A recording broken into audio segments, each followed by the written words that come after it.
국민의힘 추경호 전 원내대표에 대한 체포동의안이 법여권 주도로 국회를 통과했습니다. 구속 여부는 계엄 1년이 되는 다음 달 3일 전후에 나올 전망인데 결과가 전국 최대 분수령이 될 것으로 보입니다. 박희재 기자가 보도합니다. 지난해 12월 3일 아비규환의 밤, 의원총회 장소를 몇 차례 바꿔 계엄 해제 표결 참여를 방해했다는 혐의로 내란 특검은 추경호 당시 국민의힘 원내대표에게 구속영장을 청구했습니다. 그리고 24일 만에 국회 본회의에 추 전 원내대표 체포동의안이 상정됐습니다. 혐의가 객관적으로 입증됐다는 법무부 장관 설명에 당사자는 미리 결론을 정해놓은 공작 수사라며 떳떳하게 돌아오겠다고 외쳤습니다. 객관적 증거에 혐의가 입증되고 사안의 중대성과 도주 또는 증거인멸의 우려 등에 비추어 구속을 필요로 하는 사유가 있다고 하고 있습니다. 영장 청구는 국민의힘을 위헌정당 해산으로 몰아가 보수정당의 맥을 끊어버리겠다는 내란몰이 정치 공작입니다. 국민의힘이 표결 직전 모두 퇴장해 규탄대회를 진행한 사이 체포동의안은 법여권 주도로 넉넉하게 국회 문턱을 넘었습니다. 총 투표수 180표 중 가 172표, 부 4표, 기권 2표, 무효 2표로서 구속영장 심사는 다음 주에 잡힐 것으로 보입니다. 공교롭게도 비상계엄 1년을 전후에 결과가 나오는 건데 민주당은 특권과 변명 뒤에 숨지 말라면서 내란 청산으로 헌법소 책무를 다하겠다고 강조했습니다. 그 내란의 밤 때 우리가 죽음을 각오하고 국회 본회의장을 사수해서 비상계엄 해제 결의안을 통과시켰던 그때의 심정으로 돌아가서 정말 결연한 자세로 국민의힘은 영장 기각을 확신하며 거대 여당의 폭주는 나비 효과가 될 거라고 경고했는데 반전계기로 삼겠다는 분위기입니다. 이것은 단순한 가결이 아니라 이재명 정권의 생명을 단축하는 정권 몰락의 트리거가 될 것입니다. 전국 냉각에 고리로 작용했던 위헌정당 해산 가능성 역시 추경호 전 원내대표의 영장 결과가 변곡점이 될 것으로 보입니다. 이래저래 12.3은 정치권의 또 한 번 운명의 날이 될 수 있습니다. YTN 박희재입니다. 검찰이 자유한국당 패스트트랙 사건 1심 선고 결과에 대해 항소하지 않기로 했습니다. 주요 사건에서 항소를 포기한 건 대장동 사건 이후 두 번째로 검찰은 구형보다 형량이 낮게 나온 점은 아쉽지만 범행 동기 등을 고려했다고 밝혔습니다. 부장원 기자가 보도합니다. 패스트트랙 충돌 사건으로 지난주 1심에서 벌금형을 선고받은 자유한국당 관계자들에 대해 검찰이 항소를 포기했습니다. 이 같은 결정은 항소 시한을 7시간가량 남기고 언론에 공지됐습니다. 앞서 1심 재판부는 특수공무집행방해와 국회법 위반 혐의로 기소된 피고인 26명에게 모두 유죄를 선고했습니다. 검찰은 현직 국회의원 6명 중 5명에게 의원직 상실형을 선고해달라고 요청했지만 선고 결과는 벌금형으로 의원직 상실 기준에는 미치지 않았습니다. 구형보다 형량이 낮게 나온 만큼 항소 가능성이 점쳐졌지만 검찰은 상급심 판단을 포기했습니다. 검찰은 입장문에서 불법적인 수단으로 입법 활동을 방해해 죄책이 가볍지 않고 구형에 미치지 못한 형이 선고된 것에 대해서는 아쉬운 점이 있다고 밝혔습니다. 다만 범행 전반에 대해 유죄가 선고됐고 범행 동기가 사적 이익 추구에 있지는 않은 점, 재판이 진행되는 6년 가까이 분쟁이 이어진 점을 고려했다고 설명했습니다. 검찰이 스스로 항소를 포기하면서 2심에서는 항소를 제기한 일부 피고인들의 무죄나 감형 취지의 주장만 다투게 됐습니다. 검찰이 주요 사건에서 항소를 포기한 건 대장동 사건 이후 두 번째입니다. 검찰은 수사 공판팀을 비롯해 대검찰청과 심도 있는 검토와 논의를 거쳐 내린 결정이라고 설명했지만 논란이 이어질 것으로 보입니다. YTN 부장원입니다. 한편 패스트트랙 사건 1심 항소 시한에 맞춰 국민의힘 나경원, 이철규 의원 등은 다시 판단을 받겠다고 나섰습니다. 검찰과 정반대 선택을 한 건데 민주당은 집단 항명까지 했던 검찰이 왜 국회 폭력에는 조용하냐고 비판했습니다. 김다현 기자가 보도합니다. 검찰이 패스트트랙 충돌 1심 결과에 항소하지 않겠다고 발표한 지 2시간 만에 국민의힘 나경원 의원은 항소 의사를 밝혔습니다. 애초 재판에 넘기지 말았어야 할 정치 행위였는데 법원이 다수결 독재와 의회 폭주에 면죄부를 줬다면서 다시 판단받겠다고 강조했습니다. 그래서 끝까지 무죄를 받기 위한 그 행위를 노력하는 것이 대한민국 의회 민주주의를 지키는 것 아닌가 하는. 6년 전 사태 당시 자유한국당 대표였던 황교안 전 총리, 또 검찰 구형량보다 무거운 판결을 받은 이철규 의원 등도 줄줄이 항소장을 접수했습니다. 민주당은 검찰에 날을 세웠습니다. 죄책이 가볍지 않다고 인정하면서도 분쟁 최소화라는 궁색한 변명으로 항소를 포기한 건 법치주의 원칙을 스스로 무너뜨린 거라고 지적했습니다. 또 검찰이 징역형을 구형한 사안에 벌금형이 선고됐는데도 받아들이는 건 자기들이 만든 예규조차 무시한 선택적 법집행이라고 비판했습니다. 강경파 법사위원들은 대장동 항소 포기 때 검사장 18명이 집단 성명을 낸 것을 꼬집으며 사퇴를 불사하는지 지켜보겠다, 정치검찰임을 자백한 거라고 강조했습니다. 대장동 항소 포기 국정조사는 여전히 쳇바퀴만 돌았습니다. 민주당이 항명 검사장들을, 국민의힘이 법무부 장차관을 고발한 상황에서 검찰이 패트 사건도 1심에서 멈춰버리자 동력이 약해지는 분위기가 된 겁니다. 여야는 머리를 맞댔지만 추미애 법사위에서 국정조사를 하되 나경원 의원을 간사로 선임해달라는 조건에서 거듭 부딪혔습니다. 두 가지 조건은 뭐 크게 의미는 없기 때문에 굳이 조건이라 할 수도 없는 것이죠. 근데 간사 선임 문제가 이제 가장 큰 걸림돌이다. 어느 한 가지라도 들어줘야 이것이 협상이 되는 거 아니냐 하는 저희들의 입장이었고, 그러나 민주당은 세 가지 다 거부했기 때문에 파행의 책임을 서로에게 돌리는 여야는 다시 만나기로 했는데 패스트트랙 항소 포기가 국정조사 논의의 새 변수가 될 수 있을지에도 관심이 쏠립니다. YTN 김다현입니다. 국회 신속 처리한 건 이른바 패스트트랙 충돌 사건으로 기소된 더불어민주당 관계자들에 대한 1심 결심 공판이 오늘 열립니다. 서울 남부지방법원은 오늘 오전 10시 공동폭행과 공동상해 혐의로 기소된 박범계, 박주민 의원을 포함한 민주당 전현직 의원 등 10명에 대한 결심 공판을 진행합니다. 재판에서는 검찰의 구형이 있을 예정입니다. 최상병 특검이 이종섭 전 국방부 장관을 호주 대사로 임명해 도피하게 한 혐의로 윤석열 전 대통령 등 6명을 추가로 기소했습니다. 특검은 오늘 150일의 수사 기간을 마치고 최종 결과 발표를 진행합니다. 임혜진 기자가 보도합니다. 이종섭 전 국방부 장관은 최상병 수사 외압 의혹으로 사임한 지 5개월 만인 지난해 3월 호주 대사에 전격 임명됐습니다. 당시 이 전 장관은 공수처 수사 대상으로 출국 금지 상태였는데 법무부는 공수처의 반대 의견에도 출국 금지를 해제했습니다.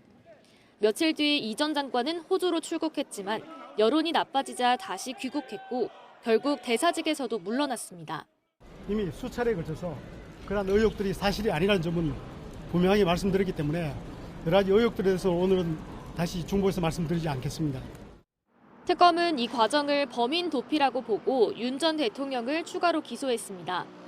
이 전 장관에 대한 공수처 수사가 대통령 본인과 대통령실로 확대되지 않도록 하려 이 전 장관을 호주 대사로 임명해 출국시켰던 겁니다. 결국 이 사건은 최상병 사건 관련 수사 외압 사실을 은폐하기 위하여 의혹의 핵심 당사자이자 대통령과의 연결고리인 이종섭 전 장관을 외국으로 도피시킨 중대한 범행입니다. 조태용 전 국가안보실장과 장호진 전 외교부 1차관, 이시원 전 대통령실 공직기강 비서관, 박성재 전 법무부 장관, 심우정 전 검찰총장 등 5명도 같은 혐의 등으로 함께 기소됐습니다. 이로써 특검은 앞서 기소한 수사 외압 의혹 사건 등 모두 22명을 재판에 넘겼습니다. 출범 이후 수많은 관계자들을 조사하며 윤 전 대통령을 향해 수사력을 모아온 특검은 수사 외압 의혹과 범인 도피 의혹 정점에 윤 전 대통령이 있었다고 결론지었습니다. 이제 특검은 최종 수사 결과 발표와 공소유지만을 남겨두고 있는데 150일간의 수사를 마무리하는 마지막 발표는 이명현 최상병 특별검사가 직접 진행할 예정입니다. YTN 임혜진입니다. 통일교 청탁 의혹에 연루된 권성동 의원에 대한 2차 공판기일이 오늘 열립니다. 서울중앙지방법원은 오늘 오전 10시 10분 권 의원의 정치자금법 위반 혐의 두 번째 공판기일을 진행합니다. 오늘 재판에는 청탁을 실행한 윤영호 전 통일교 세계본부장이 증인으로 출석할 예정입니다. 앞서 권 의원은 20대 대통령 선거를 앞두고 한 총재 지시를 받은 윤 전 본부장으로부터 청탁 명목으로 1억 원을 수수한 혐의로 김건희 특검에 구속 기소됐습니다. 더불어민주당 장경태 의원에게 성추행을 당했다는 고소장이 접수돼 경찰이 수사에 나섰습니다. 장 의원은 사실무근이라며 법적 대응을 시사한 가운데 민주당 정청래 대표는 윤리감찰단에 긴급조사를 지시했습니다. 윤웅성 기자가 보도합니다. 더불어민주당 장경태 의원이 성추행 혐의로 지난달 고소당해 서울경찰청이 수사에 착수했습니다.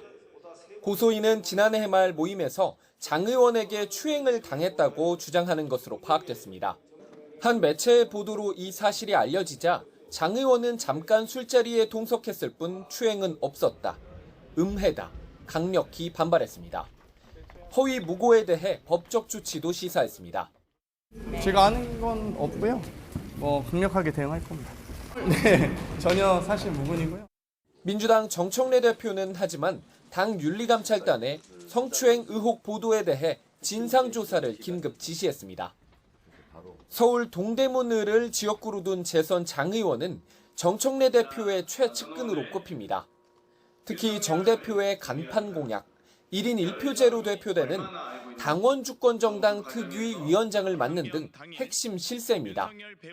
앞서 이춘석 의원의 차명 주식 거래 의혹과 최강욱 전 의원의 성비위 2차 가해 논란 때 발빠르게 조사를 지시했던 정 대표가 불필요한 의심을 받지 않도록 선제 조치에 나선 거라는 분석도 나옵니다. 경찰은 조만간 고소인을 부르는 등 본격 수사에 착수할 예정인데 이번 돌발 변수가 어떤 결과를 낳을지 당내 역학관계와 맞물려 정치권 파장도 주목됩니다. YTN 윤홍성입니다.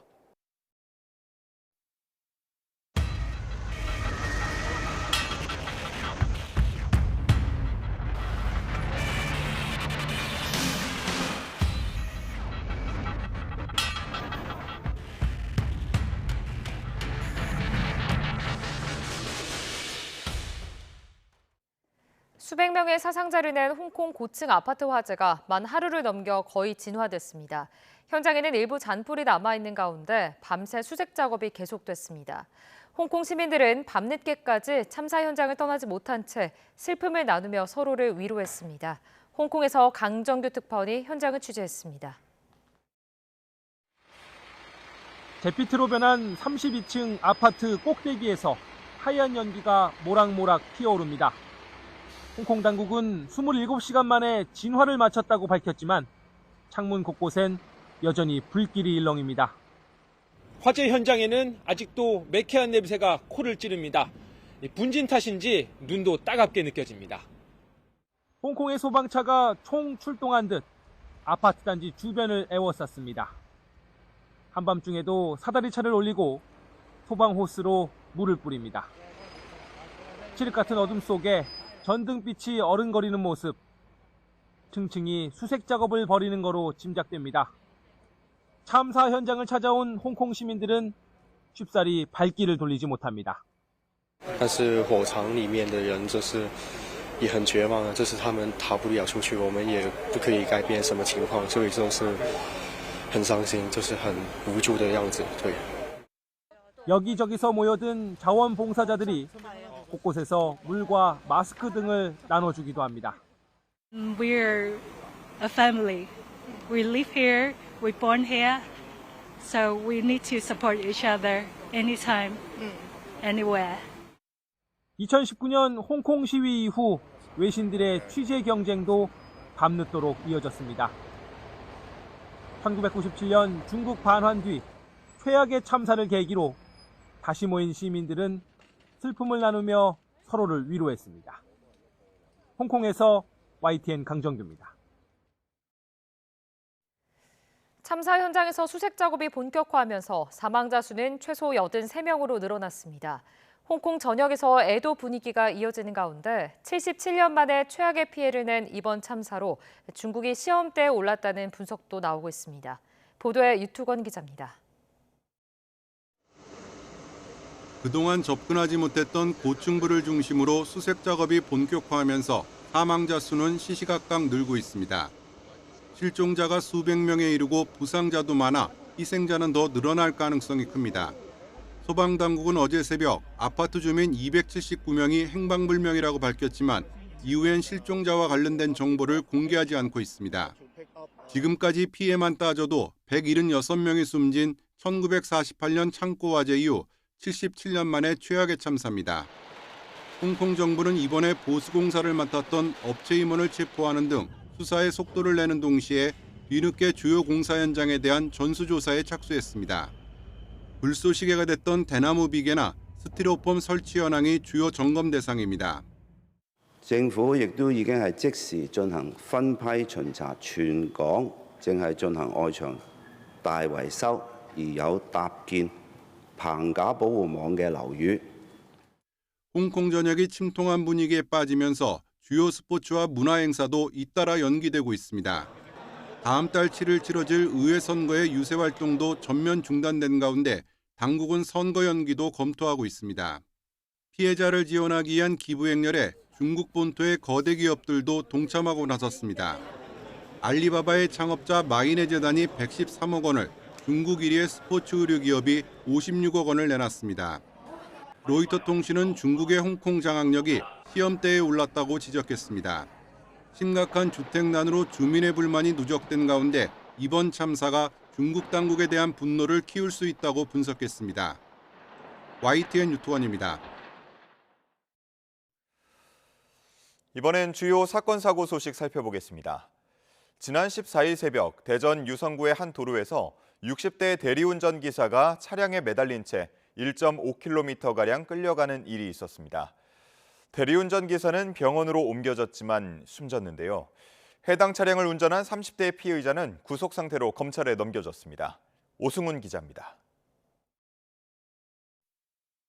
흰색 승용차의 운전석 문이 열리더니 한 남성이 바깥으로 떠밀려 나옵니다. 안전띠에 몸이 얽힌 남성은 차량에 매달린 상태. 하지만 차량은 멈추지 않고 계속 질주합니다.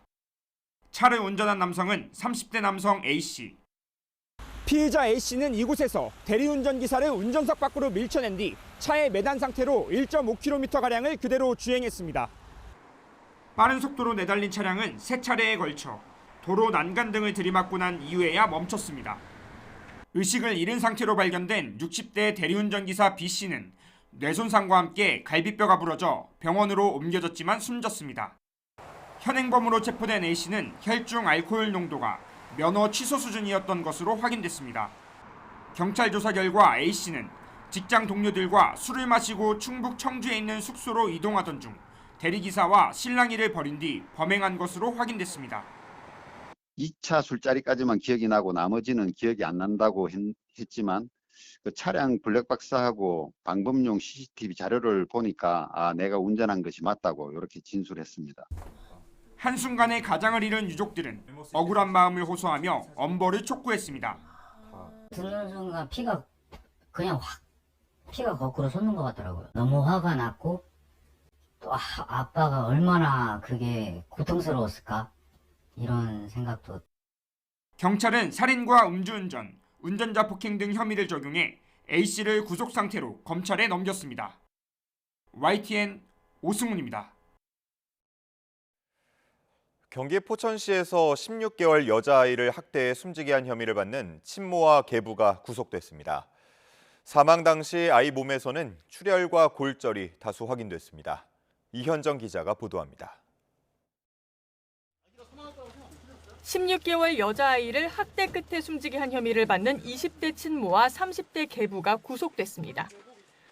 두 사람은 혐의를 부인했지만 의정부지방법원은 도주 우려가 있다며 구속영장을 발부했습니다. 계획적으로 범행하신 건가요? 아기가 사망할 거라 생각 못하셨어요? 계획적으로 범행하신 건가요? 혐의 인정하십니까? 지난 23일 경기 포천시 산단동 빌라에서 두 사람이 키우던 아이가 심정지 상태로 병원에 옮겨져 결국 숨졌습니다. 그런데 당시 아이 몸에서는 많은 피하 출혈과 골절이 발견됐고 헤모글로빈 수치도 현저히 낮았던 것으로 확인됐습니다. 아동학대로 의심되는 흔적이 다수 확인된 건데 병원 측은 곧바로 경찰에 신고했습니다. 여기에 국립과학수사연구원 감식 결과 강하고 반복적인 충격이 있었다는 의미인 외상성 쇼크가 사인이라는 구두 소견도 나왔습니다. 두 사람은 아이가 넘어졌다거나 개에게 긁힌 상처라며 혐의를 계속 부인하고 있는 것으로 파악됐습니다. 하지만 경찰은 국과수 소견과 주변 가족, 어린이집 교사 등 참고인 진술을 바탕으로 아이가 숨지기 전 학대를 당했다고 보고 있습니다. 두 사람의 신병을 확보한 경찰은 정확한 사망 경위와 함께 얼마나 오랜 기간 자주 학대가 있었는지를 밝히는 데 주력할 것으로 보입니다. YTN 이현정입니다. 인천지방법원은 생후 2개월 된 아들을 때려 두개골 골절로 숨지게 한 혐의로 기소된 30대 남성 A씨에게 징역 10년을 선고하고 법정 구속했습니다. 또 남편의 학대 행위를 알고도 아무런 조치를 하지 않은 혐의로 기소된 아내에 대해서는 징역 2년에 집행유예 3년을 선고했습니다. 숨진 이 아이, 지난 2023년 미숙아로 태어나 신생아 집중치료실에 입원했다가 집으로 돌아온 지 20일 만에 학대로 숨진 것으로 전해집니다. 강원도 양양군에서 환경미화원 상대로 갑질을 벌인 7급 공무원 A씨의 직장 내 괴롭힘 사건과 관련해 경찰이 압수수색에 나섰습니다. 속초경찰서는 어제 양양군청과 A씨의 주거지, 근무지 등 3곳에 수사관 20여 명을 투입해 압수수색 영장을 집행했다고 밝혔습니다. 경찰은 A씨의 휴대전화와 사건 관련 자료를 확보한 것으로 전해집니다. 양양군청에서 근무해온 A씨는 환경미화원을 상대로 가혹행위와 주식 매수 강요 등을 반복했다는 의혹을 받습니다.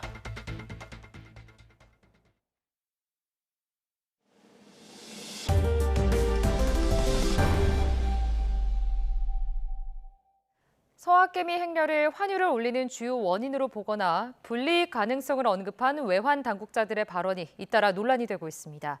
서학개미 행렬이 문제의 원인이 아니라 결과인데 초점을 잘못 맞추고 있다는 겁니다. 이승은 기자가 보도합니다. 10월 한 달에만 개인 투자자의 해외 주식 순매수 규모는 9조 5천억 원 규모로 역대 최대입니다. 해외 주식 개인 투자자 보관 금액은 240조 원에 이릅니다. 미국 달러나 미국 기업들의 그 성장성에 대한 그거에 대한 믿음이 더 큰 것 때문에 앞으로의 신뢰보다는 지금까지 겪어왔던 경험에 의해서 뭔가 좀 미국 쪽으로 많이 눈을 돌리는 것 같습니다. 서로가 다르게 그런 미분양에 대한 부동산의 투자 가치도 없을 뿐더러 제가 이 집을 샀을 때 이 가치가 보존이 될지 그런 생각이 안 들기 때문에.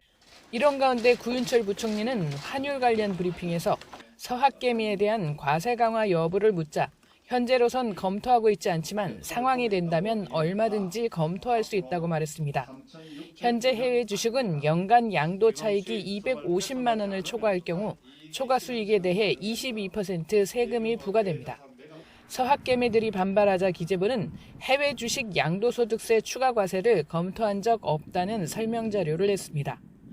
뒤이어 이창용 한국은행 총재의 발언도 논란이 됐습니다.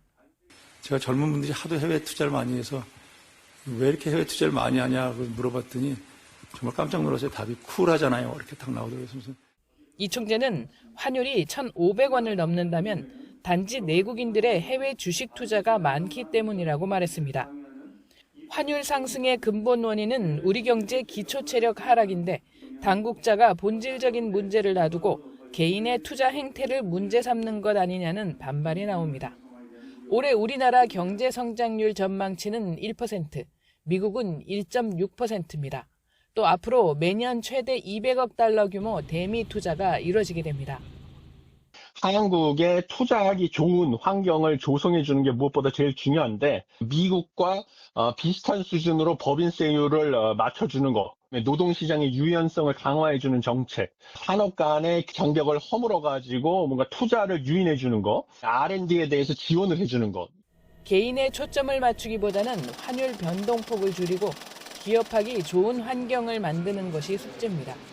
YTN 이승은입니다. 오늘의 주요 경제 일정입니다. 국가데이터처가 10월 산업활동 동향을 발표합니다. 2달째 감소한 소비가 10월에는 플러스로 반등했을지 주목되는데요. 생산과 설비 투자가 2달 연속 증가세에 이어질지 관심입니다. 오늘부터 네이버와 토스를 통해 병원 진료를 예약하면 실손보험까지 한 번에 청구할 수 있습니다. 정부는 실손24의 인지도를 높이고 소비자 만족을 위해 대형 플랫폼 서비스와의 연계를 추진해왔습니다. 부동산 투자 회사가 부동산 투자 외에 개발 운영까지 할 수 있도록 한 프로젝트 리츠가 본격 도입됩니다. 프로젝트 리츠 설립 신고 절차 등을 규정한 부동산 투자회사법 시행령 개정안이 오늘부터 시행됩니다. 시행사로 불리는 디벨로퍼가 개발 이후 부동산을 직접 보유, 운영해 임대 등으로 수익을 내고 투자자와 이익을 공유할 수 있습니다.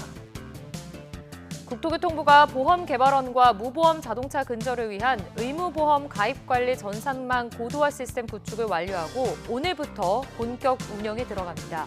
현재 약 78만 대 무보험 자동차가 단속 사각지대에 머물고 있는데요. 정부와 보험개발원은 무보험 운행 자동차 적발 기능 고도화 시스템을 추진해 왔습니다. 이재용 삼성전자 회장의 장남 이지호 씨가 11주의 훈련을 마치고 해군 통역장교로 임관합니다. 미국 복수 국적을 포기하고 장교 입대를 선택한 지호 씨는 경남 창원시 해군사관학교에서 열리는 임관식에서 기수 대표로 동기 후보생 83명을 통솔할 예정입니다. 지난 9월 입영식의 모습을 드러내지 않았던 이재용 회장도 참석할 예정입니다. 최근 집값이 치솟으면서 이를 영업에 악용한 중개업자들이 적발됐습니다. 의뢰도 안 받은 매물을 시세보다 훨씬 싸게 올려 고객을 유인한 건데 이런 업체를 거르려면 어떻게 해야 할까요? 이형원 기자가 취재했습니다. 한 사이트에 올라온 부동산 매물들입니다. 하나같이 깨끗하고 인테리어도 잘 돼 있는데 가격까지 저렴합니다. 수도권에 있는 방 3개짜리 빌라가 1억 원대에 그치는 등 시세보다 1억 넘게 싼 경우도 있습니다. 클릭할 수밖에 없는 이 매물들, 알고 보니 의뢰도 받지 않고 무단 등록한 것으로 드러났습니다. 서울시가 최근 시민 제보를 받고 조사한 중개업소 가운데 3곳이 이런 미끼 매물을 올린 겁니다. 다른 부동산이 올린 사진을 마음대로 갖다 쓴 건데 무려 1,100건이 넘습니다. 설명을 어떻게 저희가 이걸 하니까 뭐죠? 임대인한테 직접 받아갖고 한 것도 아니고 그 사진 없는 집들은 비슷한 거 갖다가 붙이는 경우도 있고 허위죠. 중개보조원이 중개사처럼 상담하고 현장 방문을 전담하기도 했습니다. 이들이 중개 업무를 보조할 때는 반드시 신분을 밝혀야 하는데 법을 위반한 겁니다. 보조원 고용 사실을 신고조차 하지 않거나 공인중개사의 휴대전화를 보조원에게 주고 광고를 올리도록 한 것도 적발됐습니다. 등신동 문의주시는 거 잘못했고요. 매물 언제 보실 예정이세요? 중개 보조원이시나요? 네. 서울시는 이 업체 3곳에 대한 수사를 의뢰하고 해당 자치구의 과태료 등 행정처분을 요청했습니다. 이와 별개로 국토교통부에는 실명 인증 강화와 광고 의뢰서 첨부 등 재발 방지 시스템 구축을 건의하는 한편 미끼 매물로 피해를 보지 않도록 시민들이 스스로 조심해달라고 당부하기도 했습니다. 국토부에서도 그 실거래가를 공개를 하기 때문에 주변에서 시세가 나오기 때문에 유독 낮다고 하면 의심을 해봐야 됩니다. 진짜 매수인이 매물을 내놓은 건지 확인할 필요가 있습니다. 또 중개 보조원 소개로 계약했다가 피해를 보면 책임 소재가 불분명해질 수 있는 만큼 명함을 받아 공인중개사인지를 꼭 확인해야 한다고 강조했습니다. YTN 이영훈입니다.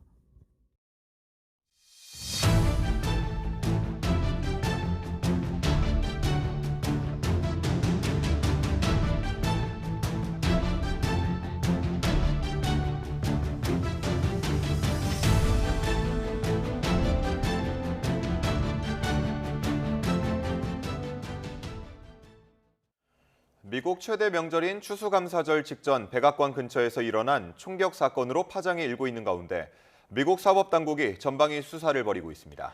아프가니스탄 국적 용의자는 범행을 계획하고 서부에서 대륙을 횡단해 워싱턴 DC를 찾은 것으로 파악됐습니다. 워싱턴 연결해 보겠습니다. 홍상희 특파원, 총격 사건 이틀째를 맞아 관계기관 합동 브리핑이 진행됐죠. 현장 상황 어떻습니까? 네, 총격 사건은 어제 오후 2시 15분쯤 백악관에서 북서쪽 쪽으로 두 블록 떨어진 교차로에서 발생을 했는데요. 이 총격 현장을 제가 오전에 가봤는데 현재 경찰은 철수했고 통제도 해제된 상태였습니다. 남녀 주방위군 병사 2명이 순찰을 하다 총격을 당한 현장에는 성조기와 꽃다발이 놓여 있는 모습도 볼 수 있었습니다. 오늘 오전 이번 총격 사건에 대한 관계기관 합동 브리핑이 있었는데요. 이 자리에서 워싱턴 DC 검사장은 이번 사건의 범인이 아프간 국적의 29살 라마눌라 라칸왈의 신원을 공개했습니다. 지금 보시는 사진이 라칸왈의 모습인데요. 지난 2021년 9월 입국한 용의자는 권총 357 스미스 앤 웨슨 리볼버로 주 방위군 2명에게 발포를 했고 쓰러진 병사들에게도 여러 발의 총을 쏜 것으로 확인이 됐습니다. 서부 워싱턴주, 그러니까 LA하고 오레건 위에 워싱턴주가 서부에 있는데요. 이 서부에서 벨링햄에 거주하고 있는 이 용의자는 범행을 위해서 동부인 워싱턴 DC까지 차를 몰고 대륙을 횡단한 것으로 파악됐습니다. 제닌 피로 워싱턴 DC 검사장은 미국의 수도를 표적으로 삼으려는 의도가 확실했다면서 법이 허용하는 최대한의 범위로 책임을 묻겠다고 말했습니다. 검사장의 말을 들어보시겠습니다. is you pick the wrong target, the wrong city, and the wrong country, and you will be sorry for the violence and the evil that you perpetrated in our nation's capital. 네, 용의자에 대한 조사가 진행이 되고 있지만 범행 동기에 대해서는 아직 정확하게 밝혀지지 않고 있는데요. 현재 상황에서 라카날은 살해 의도를 가진 폭행, 또 범행 중 총기 소지 혐의로 기소가 될 상황인데 징역 15년에 처해질 수 있습니다. 하지만 총상을 입은 병사들이 숨질 경우엔 1급 살인 혐의로 기소될 전망입니다. 네, 주 방위군 병사들의 현재 상태는 어떻습니까? 네, 총격을 당한 웨스트버지니아주 방위군 소속 병사 2명은 수술을 받았지만 여전히 중태입니다. 미국 연방검찰은 20살 사라 백스트롬과 24살 앤드루 울프의 사진을 공개했습니다. 미 연방수사국 FBI는 전방위적 수사를 벌이고 있다고 밝혔는데요. 캐시 파텔 FBI 국장은 이번 총격 사건은 연방법 집행관에 대한 공격이라면서 워싱턴 DC 연방검찰은 물론 법 집행기관들과 함께 증거 수집과 탐문 조사를 진행하고 있다고 말했습니다. 또 용의자의 거주지를 포함한 전국 지역에서 어제부터 새벽까지 또 지금도 압수수색을 진행하고 있다고 설명했는데요. 특히 라칸왈이 아프가니스탄 칸다하르에서 미 중앙정보국 CIA에 협력해 조 바이든 행정부 당시 미국에 입국했다면서 해외와 미국 내 관련자에 대한 조사도 현재 진행하고 있다고 밝혔습니다. 파텔 국장은 특히 이번 사건이 바이든 정부의 책임이라고 강조했는데요. 이 말도 들어보시겠습니다. As the judge said, this individual is in this country for one reason and one reason alone, because of the disastrous withdrawal from the Biden administration and the failure to vet anyway. 네, 추수감사절 연휴 플로리다에 머무르고 있는 트럼프 대통령도 이 성명을 내고 바이든 정부 당시 검증되지 않은 2천만 명의 외국인들이 미국에 들어왔다고 강조하면서 아프간 국적에 대한 이민 심사를 즉시 중단하도록 지시했습니다. 또 워싱턴 DC를 보호하기 위해 군인 500명을 추가로 동원하겠다며 이번 사건을 자신의 이민 정책 강화와 다른 도시의 주 방위군 배치를 위한 근거로 삼을 방침임을 시사해서 앞으로도 파장이 예상되고 있습니다. 지금까지 워싱턴에서 전해드렸습니다. 한 줄 뉴스입니다. 어제 오후 3시 40분쯤 경기 김포시 양촌읍에 있는 양계장에서 불이 나 50여 분 만에 꺼졌습니다. 다친 사람은 없었지만 닭 2만 6천여 마리가 폐사했습니다. 국내 공군기지와 국제공항 일대에서 전투기 등을 무단으로 촬영한 혐의를 받는 중국인 고등학생 2명이 구속 상태로 재판에 넘겨졌습니다. 축구선수 손흥민 씨의 아이를 임신했다면서 돈을 뜯어내려 한 일당에게 검찰이 징역형을 선고해달라고 요청했습니다. 합성 대마를 피운 혐의로 1심에서 실형을 선고받은 국민의힘 이철규 의원의 아들이 항소심에서 집행유예로 감형됐습니다. 대전 유성경찰서는 운동부 후배를 상대로 성착취물을 제작하고 성폭력을 저지른 혐의로 고등학생 A군을 불구속 상태로 검찰에 넘겼습니다. 경기 남부경찰청은 전자칠판 등 기자재를 학교에 납품하는 업체들의 사업 편의를 봐주는 대가로 수억 원의 뇌물을 받은 혐의로 서울시의회 옥재은 의원과 브로커 2명을 어제 구속 송치했습니다. 지금까지 한 줄 뉴스였습니다. 누리호 4차 발사가 성공하면서 우리나라의 다음 우주 행보에도 관심이 쏠리고 있습니다. 우주항공청은 오는 2032년 달 착륙 프로젝트를 준비하고 있습니다. 김은별 기자가 보도합니다. 누리호 발사 성공 이후 눈에 띄는 다음 목표는 단연 달 탐사 2단계 사업입니다. 1단계 사업인 다누리는 2022년 성공적으로 발사돼 달의 궤도를 돌며 성공적으로 관측 임무를 수행했습니다. 이후 달 동결 궤도에 진입해 2027년 말까지 임무를 연장하기로 했습니다. 2단계 사업은 2032년으로 예정된 달 착륙선 개발입니다. 달에 보낼 1.8톤급 달 착륙선을 개발해 독자적인 달 표면 탐사 능력을 확보하는 것이 핵심 과제입니다. 1단계 다누리 사업은 달 궤도선으로서 달 궤도를 돌면서 관측을 수행을 했었습니다만 2단계에서는 달 지표면에 착륙을 해서 광물, 자원들의 어떤 구성이라든가 달이 형성되는 기원 이런 부분들을 탐사하고 달 착륙선은 기존 다누리 궤도선의 무게인 679kg보다 3배 정도 무거운데 달에 착륙하기 위해서는 달의 중력을 이겨내고 연착륙을 위한 연료가 추가적으로 필요하기 때문입니다. 이를 위해 달 표면 연착륙을 위한 실증과 착륙 뒤 과학기술 임무 수행 작업을 준비할 예정입니다. 달 탐사 사업은 우주항공청이 총괄하고 달 착륙선 개발은 항공우주연구원, 발사체 개발은 한화에어로스페이스가 맡아 역할을 분담하게 됩니다. 누리호 발사 성공에 이어 우리나라가 6번째로 달 착륙에 성공해 우주 강국으로 도약하는 계기를 만들 수 있을지 기대감이 커지고 있습니다. YTN 사이언스 김은별입니다.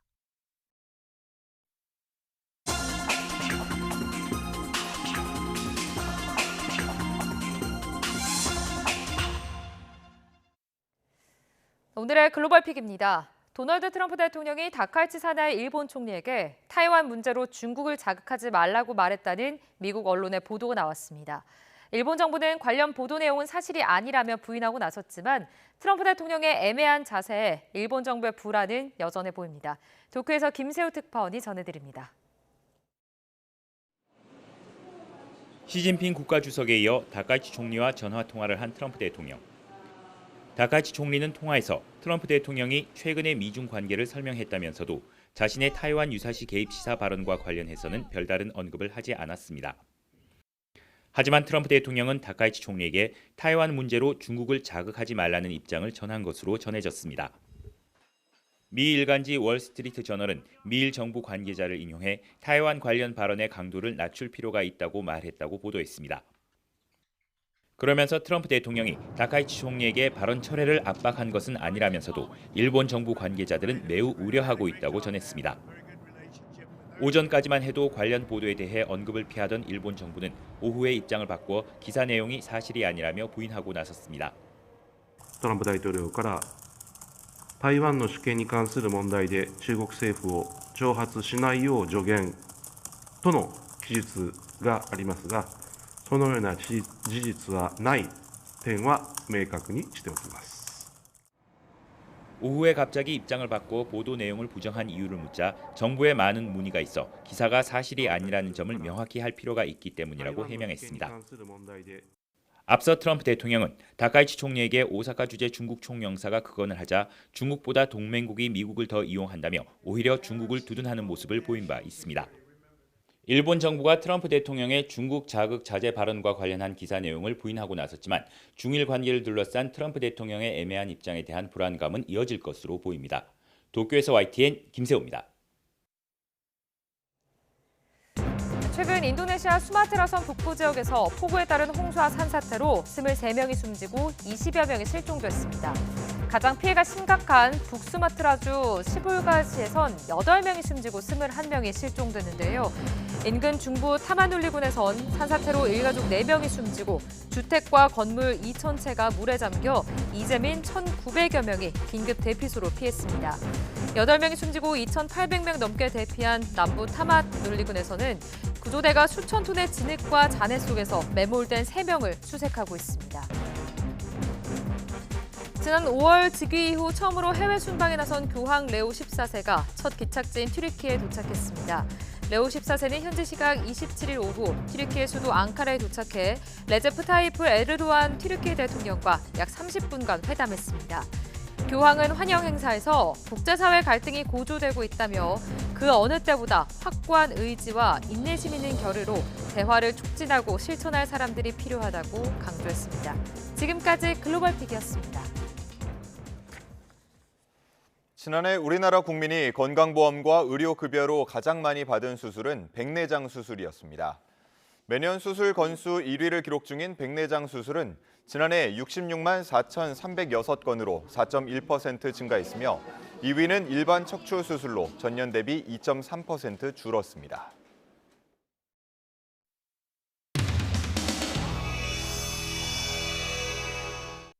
일당원 1투표제를 도입하려고 한다고 알려지고 있습니다. 정청래 대표 당시는 이재명 당을 정청래 당 당신당으로 만들려고 하는 시도가 성공할 것 같습니까?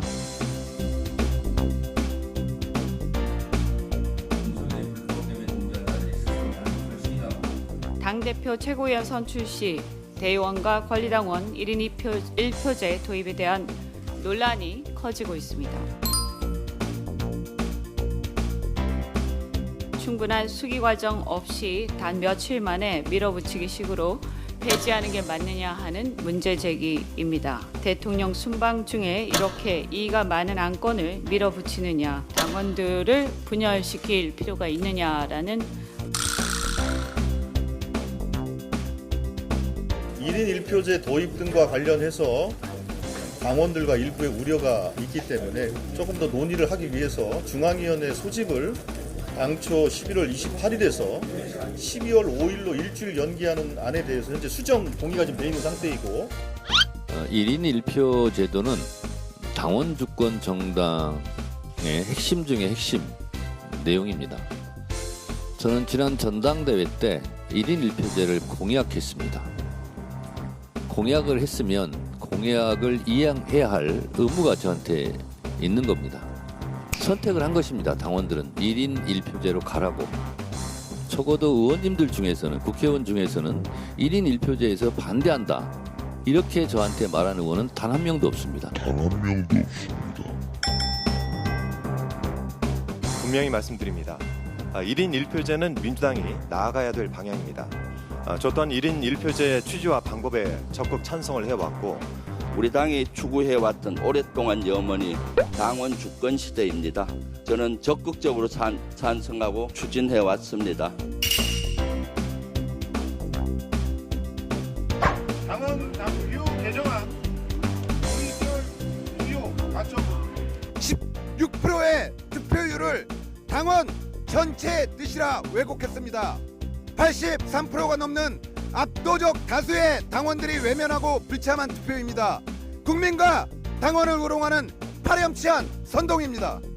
이게 무슨 망발입니까? 지금 민주당의 민주가 어디가 있는 겁니까?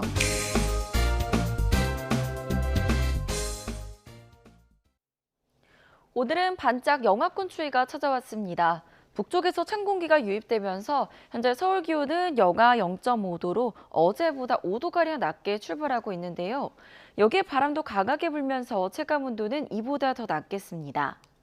한랭정선의 영향으로 어제부터 오늘 새벽 1시까지 강원도 화천 광덕산에는 8.3cm, 전북 무주 설전봉에는 6.2cm 등 산간 지역을 중심으로 많은 눈이 내렸습니다. 아침에 기온이 떨어지면서 이 눈과 또 어제 대부분 지역에 내린 비가 얼어붙으면서 도로에 빙판이나 살얼음이 만들어질 수 있겠습니다. 출근길 미끄럼 사고에 유의해 주시기 바랍니다. 바람도 같이 비상입니다. 다행히 약 2시간 전에 대부분 해안가에 내려졌던 강풍특보는 해제가 됐지만 여전히 전남 흑산도와 홍도, 울릉도와 독도에는 강풍특보가, 대부분 해상에는 풍랑특보가 발효 중입니다. 오늘 울릉도와 독도에 초속 20m 이상의 돌풍이 몰아친 가운데 지금은 초속 10m 이상의 강한 바람이 불고 있는데요. 오늘 오전까지는 대부분 지역에서 초속 15m 안팎의 강풍이 부는 만큼 날아가기 쉬운 물건은 잘 고정해 두시기 바랍니다. 현재 기온 살펴보겠습니다. 서울은 영하 0.5도, 부산 4.9도에서 출발하고 있고요. 낮부터는 추위가 점차 누그러지겠습니다. 서울 7도, 대구 10도가 예상됩니다. 날씨였습니다. 이상으로 뉴스타트 1부 마칩니다. 잠시 후 2부가 이어집니다. 함께해 주신 여러분 고맙습니다.